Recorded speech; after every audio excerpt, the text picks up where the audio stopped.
This is the eLearn podcast. If you're passionate about the future of learning, you're in the right place.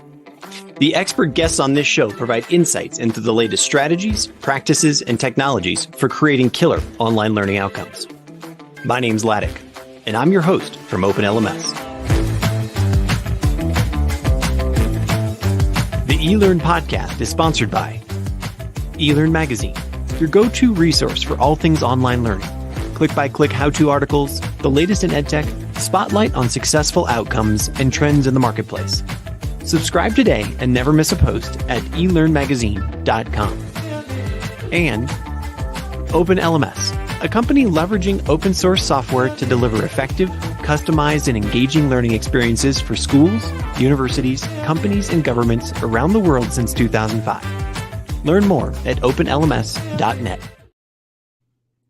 Hello, everyone. Welcome to the eLearn podcast. How are you today? We've heard my name an awful lot, but this show is not about me at all. It is about my guest here. I'm very excited to welcome Bridgett McGowen to the podcast. How are you, Bridgett? I'm great. How are you, Laddick? I am fantastic, actually. And I can honestly say that, a lot of times we say fantastic, but I've had this series of intimate, unexpectedly amazing conversations over the last 48 hours. I'm glowing from these connections. I'm excited to bring that energy to this conversation today.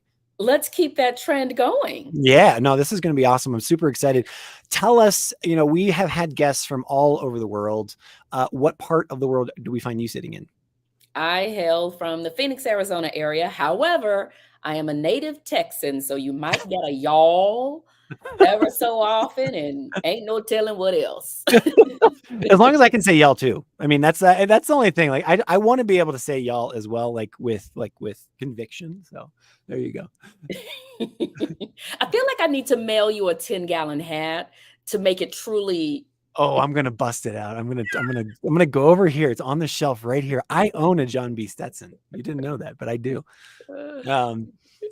And the reason is I will tell everybody later. So, Bridgett, we're here to talk about public speaking, writ large. And most importantly, we want to talk about how to really kind of kill it as a presenter.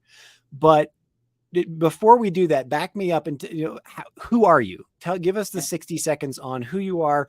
Maybe tell us about some of your books that you've written and kind of position yourself for us. Absolutely. Well, this is all about e-learning, and that is where I got my start, Laddick. I started teaching back in 2002. I knew nothing about teaching whatsoever. And so as I'm trying to figure this thing out, I was teaching at a community college. I also taught at a 4-year institution, Prairie View A&M University, as a matter of fact, second oldest institution of higher education in Texas. Yeah, I love Texas. And then I taught online for a proprietary school, University of Phoenix. So I was teaching at these 3 institutions, but I didn't know how to connect with students. And so I was going to conferences, going to workshops, going to anything I could go to and get my hands on to understand what does it mean to connect with learners when you're at the front of the room. I'd always been out in the audience, just sitting, waiting to see what would happen.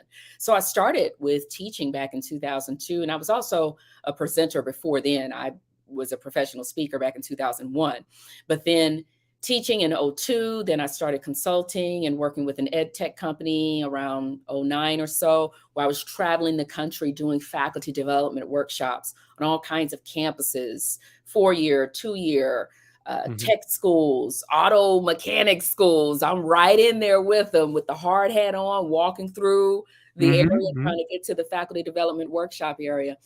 And then I started out on my own in 2016, being a full-time professional speaker, but I would still spend time with faculty members in that area of how do you engage learners in the classroom? How do you make it the best experience possible? And it all came down to great facilitation and an amazing set of presentation skills. Fantastic. I love that. We've got these 2 buckets to talk about.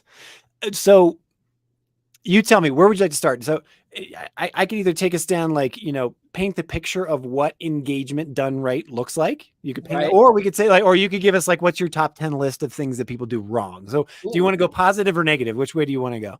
You know what? You go in the direction that listeners are going to love. let's start with the positive then. So if I am engaging my class online, in person, whatever, what does that look like? How do I know that I'm doing it right? What's the feedback I'm getting? What are the cues I'm looking for? Over to you. And for those of you who are tuning in, there was a lesson in what I just did with that. I'm answering Laddick's question in terms of how do I know people are engaging? What do I do? But the first thing to do is to give them a reason to listen. And so you said, Bridgett, do we want to go positive or do we want to go negative? I said, let's go in the direction that you know your audience wants you to go. Go in the direction you know your audience wants to go. And that means giving them a reason to listen. Bridgett, what does that mean? If you have adults in front of you, they want to know, how are you going to make me smarter? How are you going to make me richer? How are you going to save me time? How are you going to make me a better mom? How are you going to make me more successful in my career? Whomever is sitting in front of you, those are the questions relative to their personal scenario going through their minds. Give them a reason to immediately put the phone down, turn off the television, get off social media, forget about email, and focus in on what you have to say. That is how you give people a reason to listen and how engagement is done right. You immediately give them a reason to listen. You don't spend a lot of time on a bio or a lot of time on your background. Give them some pieces that are relevant that, kind of show that you know what you're doing. But how you really demonstrate credibility and that you know what you're doing is by giving them the goods. And that means giving them real tangible things that they can do. So immediately give your audience something that they can use. Solve a mystery, solve a problem, let them know what they'll know or be able to do by the end of your class, your session, your presentation. By the end of this conversation, you are going to be rock star presenters. Nice. That is I don't know if I'll call it a guarantee. That's my message to you. Nice. And so as I'm thinking about bringing that level of engagement or bringing that level of intimacy to a conversation, what are some of the common challenges that you see when you're working with clients or you're working with people who want to get to Bridgett's level, right? What are the stumbling blocks that you see them going through? One is oftentimes we see people who are great speakers. We think of the big names, the Grant Cardones, the Les Browns, the Brene Browns, Lisa Nichols. We think of those big names and then we try to do what they do exactly to a T. And it doesn't fit you. So the one mistake is not being yourself, not using the language that you use, not using the facial expressions, not using the gestures, not bringing to the microphone the personality that your family, friends, and colleagues have gotten to know. But instead, you're trying to pull something from a big name playbook. No, that works for Grant. That works for Les. It works for whomever, but it may not necessarily work for you. So that's one mistake. Be yourself. I cannot say it enough. Another mistake is making it more about you and less about the audience. A lot of times people like to spend a lot of time talking about all of their accolades. I think you told me to talk about one of my books or two. I didn't bother. Go to Amazon, Yeah, sure. search for Bridgett McGowen. You'll find a great award-winning book there about presentation skills. But a lot of times people will spend so much time thinking it's about the speaker, and a presentation and a learning experience is far more about the audience. It should be audience centered and audience centric. So start out by looking at what are some of their problems that they're facing and letting them know, I'm going to give you answers to those problems. What are some of the challenges that they're facing and letting them know you're going to be okay because I'm going to give you some clear, easy steps to follow. So one, not being yourself, and then two, making it too much about yourself and not enough about the audience. Two of the biggest mistakes, but I could go on. So talk me through that.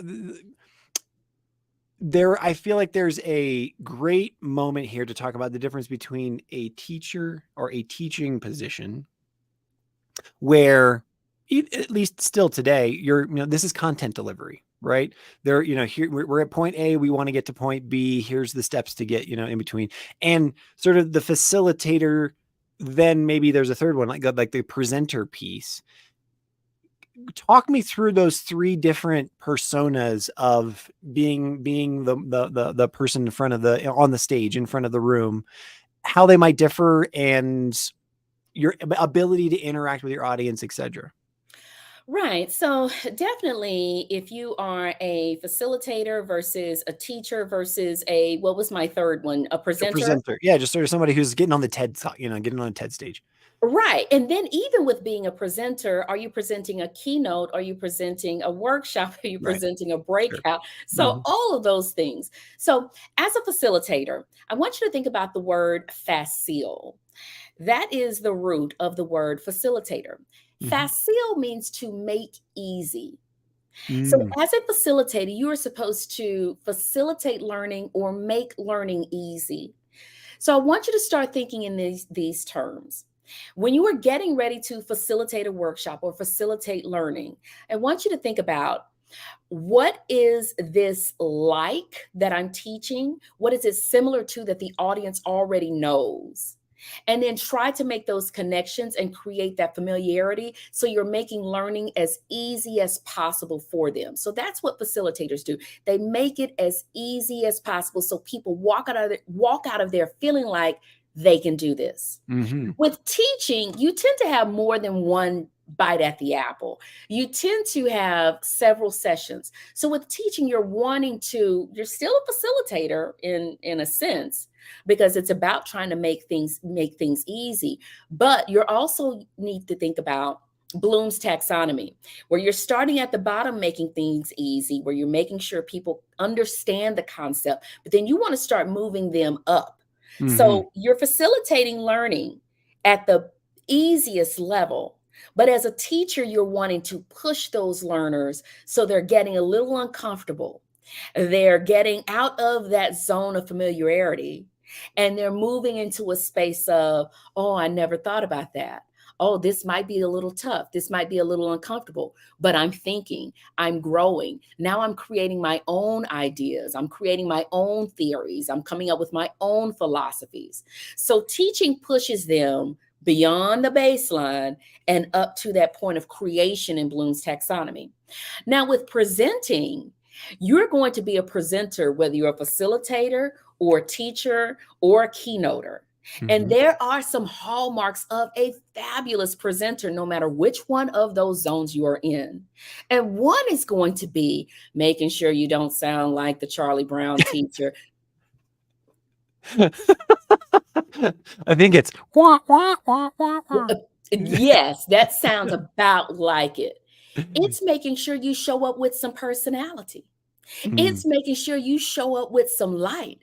It's making sure you look and sound like you want to be there and nowhere else. As a presenter, you have to show up and show out. As a Mm. presenter, usually you're working with some kind of an event contact, and that person is behind the curtain, hoping and praying you don't do something crazy that Or maybe they want you to do something crazy. I don't know. Crazy. So often it's the trip on the stage or the wrong word that comes out that makes all the difference. And when you do that, it makes you look human. I don't want you to mistake presenting with perfection. Mm. Well said. When you get up there and you act like you've never tripped, you've never fallen, you've never lost your way or lost your train of thought, or people cannot connect with that, Laddick, Mhm. because now you look superhuman. You Mhm. look untouchable. And that's not cute for your audience members.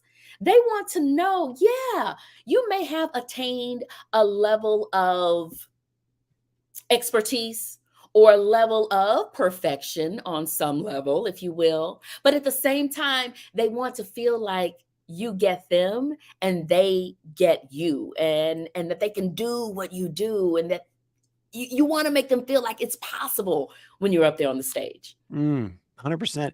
Talk to me about not a pivot, but just sort of I'm thinking of the professors and the trainers and the L&D professionals, the teachers in the audience who are listening to us, who said, hey, but I'm just, I'm not a huge extrovert. I'm more of a librarian, or especially if I'm thinking of the professor realm, it's like, hey, look, I do really great research and I know I have to teach, but I'm not going to, I don't want this to be my forte. What are your tips, your advice, how would you help them to just take their game to that next level so that, there's engagement happening? I feel like this is a trick question. So, Laddick, do you know a secret about me? No, no, And no. it's not too much of a secret because I've started sharing it in recent years. I am an introvert. Mm.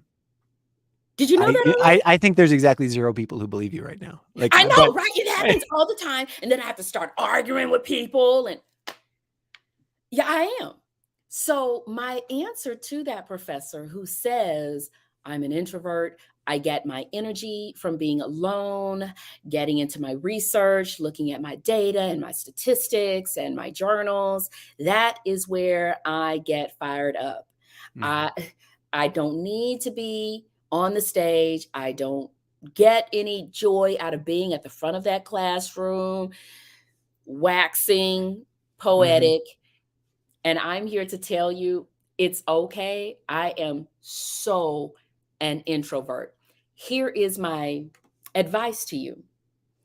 There may be one person in your classroom who's never felt inspired, Mhm. who's never felt motivated to truly learn, who's never felt fired up about education. And you may be that one person. If you get up there and you facilitate learning and you teach and move them out of their comfort zone and you get them in a space where they feel like, I can do this, you may be that one person who gets that student to shine. Mm. And it's all in your words. So, no, you don't have to end up submitting proposals to conferences and going on this speaking circuit and signing up for keynotes and putting up your hand to deliver the next commencement address. Absolutely not. But each time you enter that classroom, whether it's a physical classroom or a virtual classroom, tell yourself, in this next 50 minutes or this next hour and 20 minutes, I have a chance to make a difference with at least one person in this room through my delivery. I'm Mhm. going to give it all I've got.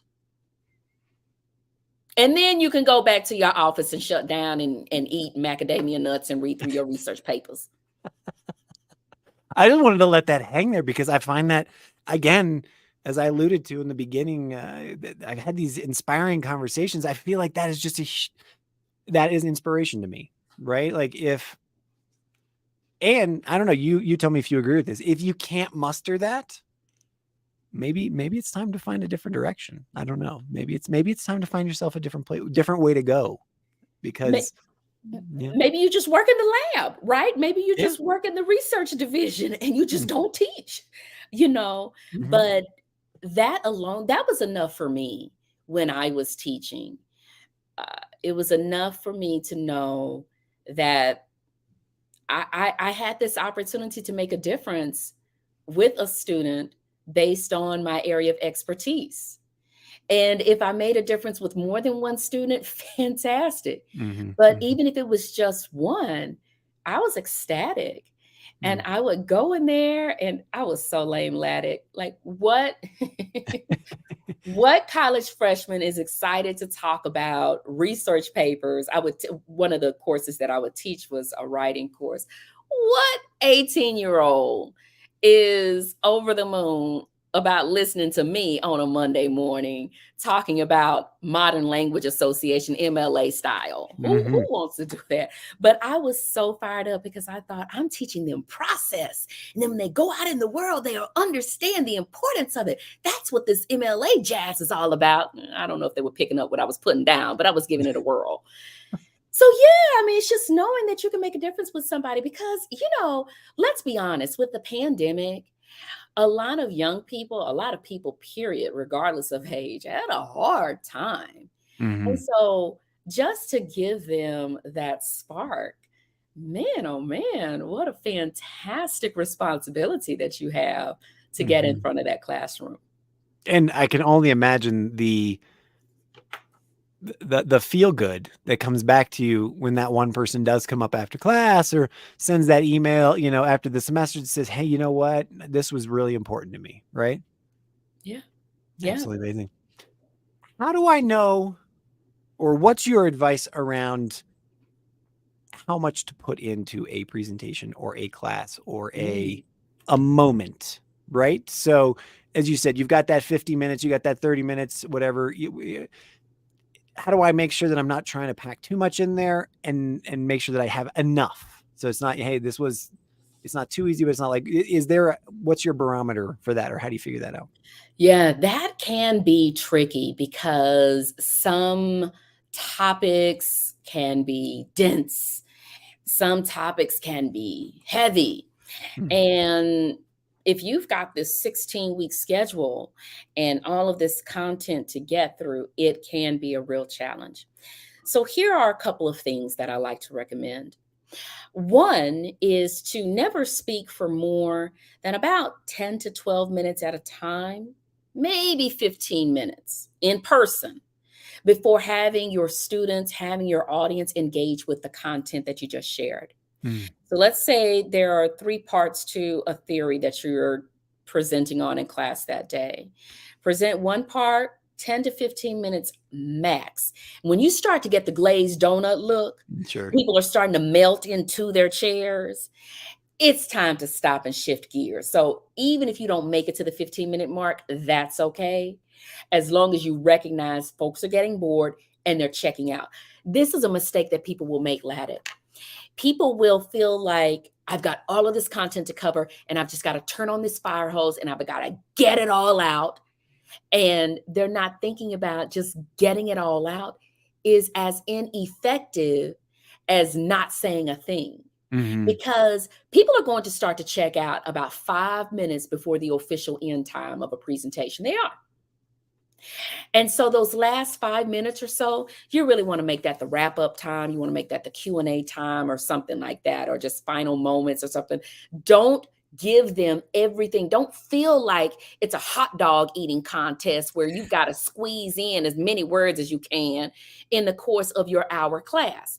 So one, speak for about 10 to 15 minutes at a time. People start checking out on you. That means you need to stop and ask a great question. And here's a key to great engagement is asking a great question, a question that has the audience thinking about what you just taught them. It checks for comprehension and understanding, and then it also breaks up the monotony and gives them a chance to talk, because there's auditory learning, me sitting listening to you for those 10, 15 minutes. And then there is also visual learning where maybe I need to view your PowerPoint as you're talking. There is read write learning where maybe I need to write something down after you've spoken to me. There's kinesthetic learning or kinesthetic, maybe not kinesthetic learning, I shouldn't say that, but people have a kinesthetic preference where they need to stand up, they need to manipulate objects, they need to walk around the room a bit. So as they sat and listened to you ask a great question, that has them standing and talking to a neighbor to discuss their answers to that question, where they're showing that they understand the content, but then they're also breaking up that boredom from listening to you. And I'm just gonna put it out there. It's boring listening to some professors. I know it's boring Sure. listening to me. And then give them another piece of that theory, and then 3 to 5 minutes to process that information with a great question, and then another piece of the theory, and then wrap things up. Roughly speaking, you want to be able to cover maybe 3 to 5 pieces of content in an hour. The best way to figure out exactly how much content is to actually practice. And I know that can be impossible when you have 3 or 4 different preps as Mm. a professor, and you've got, maybe you're teaching 4 or 5 different classes. But and I don't advocate this kind of practice, but when it comes to professors, sometimes you kind of have to mentally just kind of think through, how much time does it take me to cover this? How much time does it take me to cover that? How much time does it take me to cover that? But also factor in The engagement piece. The students need to have an opportunity to write down some thoughts, to ask questions of you, of each other, and to discuss with each other. So, about 10 minutes for each piece of content. And then when it comes to PowerPoint slides, you don't want to have a ton of text on them. Mm-hmm. People can read faster than you can read to them. So bullets, great images, especially when you're teaching. I mean, again, I know a lot of textbook companies do a fantastic job with providing PowerPoint decks to try to help you with your time management. Yeah. Yeah, Mm-hmm. yeah. But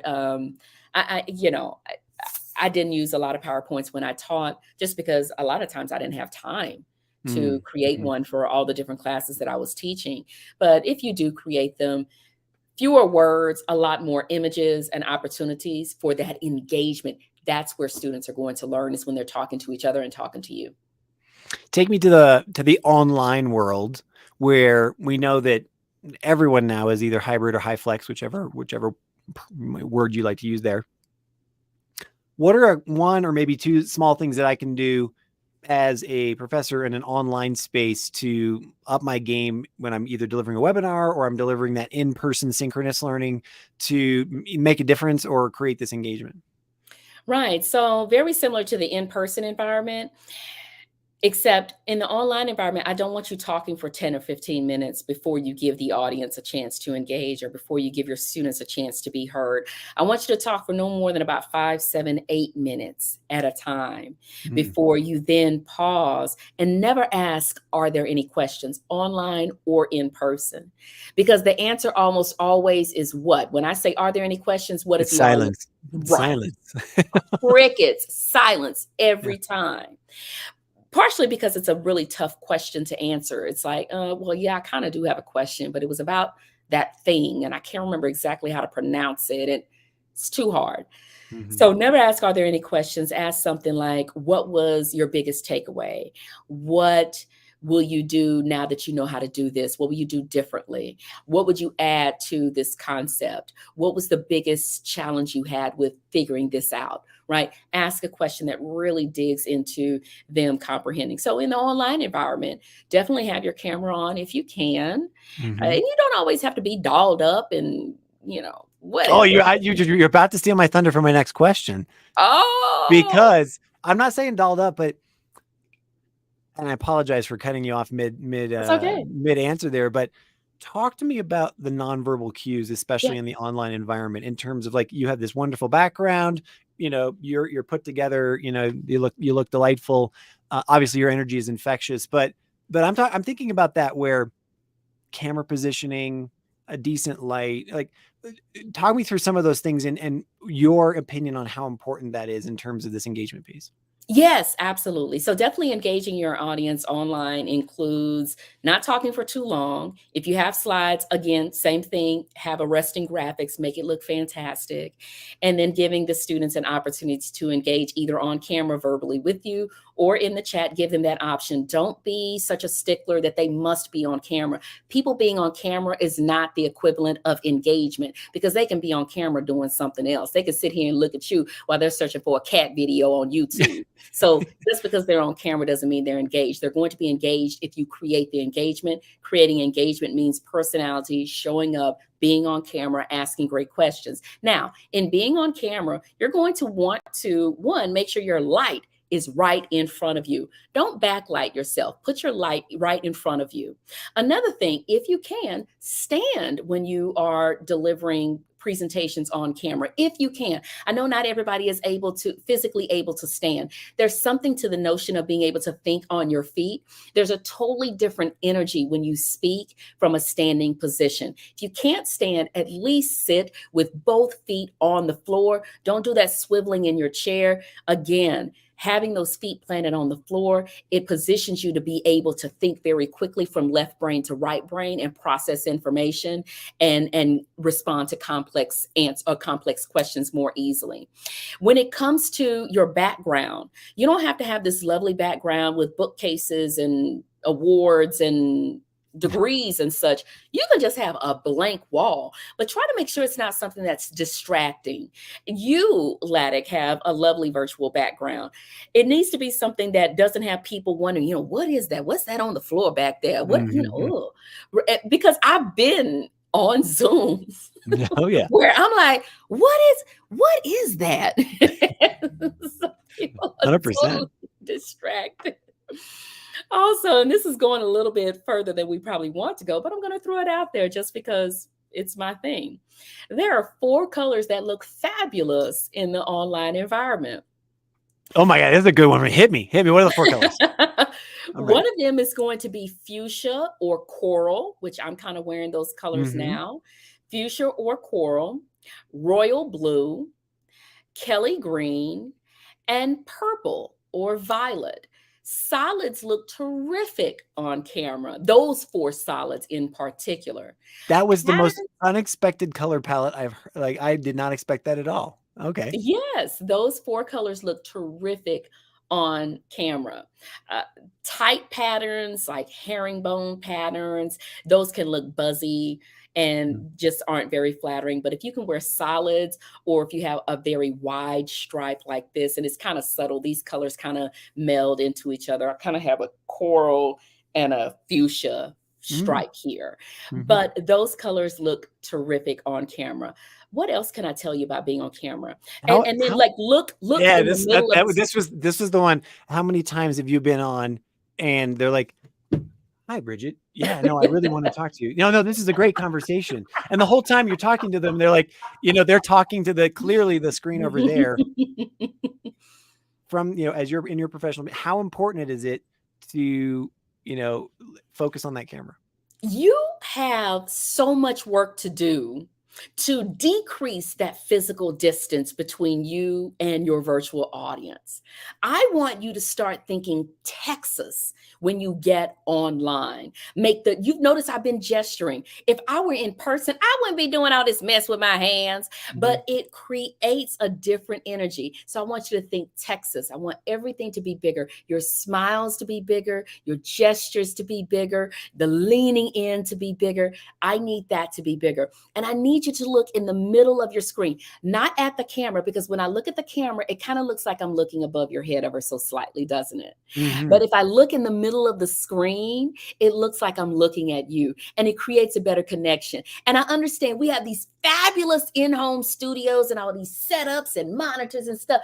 Don't talk to people looking like this. And then you tell them, I'm going to look over at this monitor. And that doesn't make me feel any better. The fact that you're telling me you're looking at that makes me feel worse, that you know Mhm. good and well you are not looking at me. Right. So try your very best. And I know life gets hectic. Sometimes you might have to start a session in the car while you're racing into the house because a meeting ran over. Happened to me yesterday. I was Although gonna I say didn't it happens start. to me all the time. All the time. There you go, right? I didn't Mhm. start it in the car. I just quickly text the person while I was at a red light. I'll be there in 3 minutes. So I get it. And students understand too. As a matter of fact, if you are finding yourself having to start a call from your phone while you're running from the garage or what have you, and then you jump on your laptop, don't feel like that's problematic or that's unpolished or anything like that. No, that gives them a window into your world, and it shows them, wow, my professor has a hectic life sometimes too, and everything doesn't go as according to plan, in her world either. And that makes it, and that's okay. It shows that you're human. Students want to know that there's a human side to you. Now, you ain't got to tell them all your business and let them know why you're late because you had to go see your parole officer. No, I'm playing. Yeah. Bridget, I mean, I can't believe that I got a half an hour of your day out of it. It's amazing. Your energy is infectious. This has been an incredibly valuable, it wasn't a bullet list of how do you do engagement better. This was a presentation on how to be a better presenter. I absolutely cannot thank you enough for taking time to be on the show today. So thank you. Thank you, Laddick. I had a lot of fun, and I trust the listeners walked away with 1 or 2 gems that they can use immediately in their presentations. And final thing, what's the best way to get a hold of you if they want to learn more? Sure. Visit connectwithb.com, CONNECT with B.com. And you can find me, all of my social media handles are there. Just a click away. My podcast is there. All of my books that I didn't mention are there. Nice. All of my articles and newsletters, connectwithb.com. Can't wait to be in community with you.